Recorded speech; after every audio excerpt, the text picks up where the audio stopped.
Want to fix WhatsApp when message sit with a clock icon? In this video, I will guide you step by step on how to fix that. The first thing you want to do is toggle on the airplane mode. Go ahead and turn it on. Now, wait for some time and then turn that off.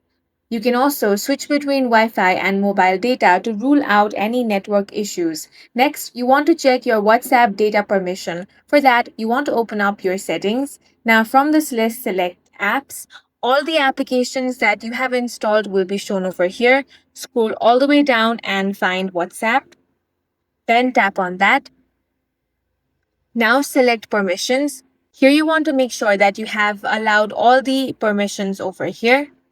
Next, you want to force close WhatsApp. For that, you want to exit out of the WhatsApp application.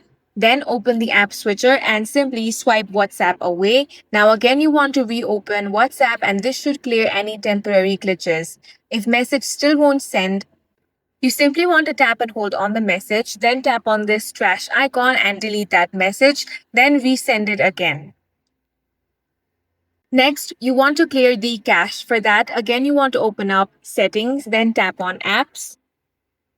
Now select WhatsApp. Now tap on storage, then select clear cache. Once that is done, open WhatsApp and check if your problem is fixed. And that's all for this video. If you found it useful, make sure to hit the like button and subscribe for more videos like this.